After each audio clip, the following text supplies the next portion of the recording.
Of the success stories, they succeed because of the mistakes. I encouraging all the young people, entrepreneurs, to learn from the mistakes.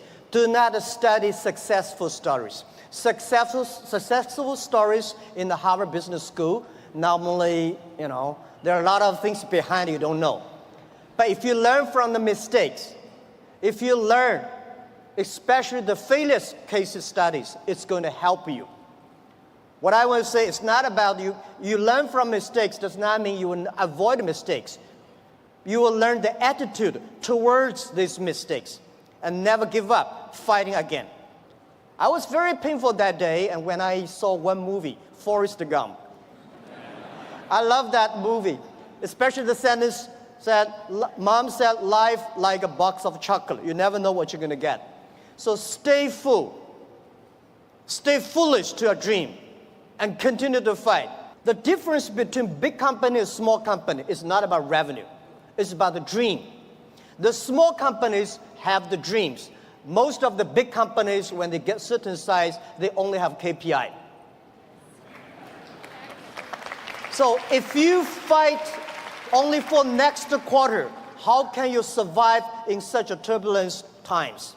You have to believe the future. You have to continue to the future. You have to stay focused. As I said to myself early days, if there are 9 rabbits on the ground, if you want to catch the rabbit, don't change the rabbit, change yourself. Stick to one rabbit. 18 years ago, 18 people in my apartment. When we had this dream, when we started, everybody say, you guys are crazy. How can you do e-commerce? No infrastructure. No credit system, no logistics, no this, no that. How could you do internet? We say, if there's no logistics, let's build it.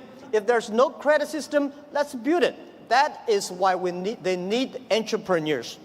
I remember when we launched the Taobao, was funny. When we launched Taobao, we thought we're going to have a big business in about 1 month. But for the first 5 days, nobody come here even shopping. So the 7 colleague employees in my apartment, we have to buy ourselves. He sell, we buy. And the first month, when somebody came to sell, no matter whatever he sell, we buy them. That would tell the sellers, well, this thing really can be able to sell. So more people come sell. So we bought a whole house of things, garbage, they're no use.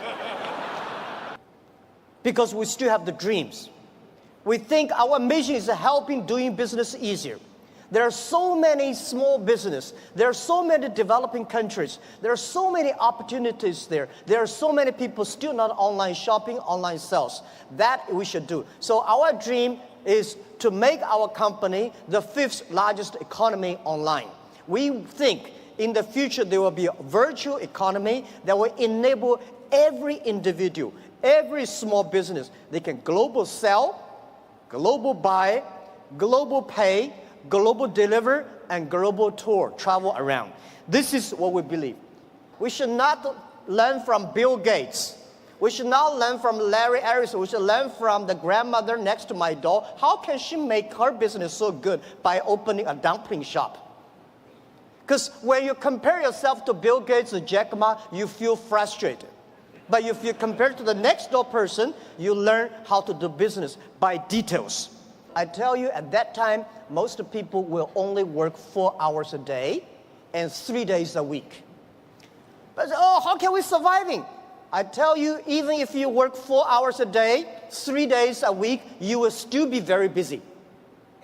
My grandfather working 16 hours a day in the farm. He said, I'm very busy. We work 8 hours a day, 5 days a week. We think we are very busy.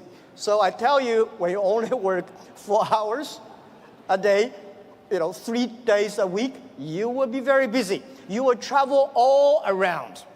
You will always mobile. You will always on the car because normally we only visit 30 cities in our life. 10, 20 years later, you will visit 300 cities in your life. So you're always on the way. When you're always on the way, you're always mobile. When you're all mobile, how can you stop globalization? Never too late to learn to that. Internet is just the beginning. E-commerce is just the beginning. The good thing about the young people is that we always keep learning. One of the reasons people say, what's the secret of China grow so fast? One of the things that we Chinese learn very much in the past 30. We learned a lot about America.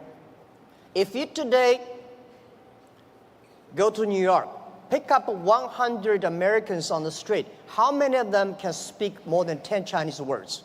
Very few. If you're in Beijing, Shanghai, you grasp 100 young people and ask them how many of them can speak more than 20 English words, 80 of them. That is, you learn. When you appreciate, when you're open-minded, when you learn from others, you make progress. So this is, I think, never too late to learn the internet. You have any ideas how many chickens Chinese people eat every year? We eat more than 7 billion chickens every year. It's like the population of a human being. We eat more than 600 million pigs every year. So it's a huge, huge demand. And nobody believes the logistic package delivery. We today in China deliver over 80 million packages every day.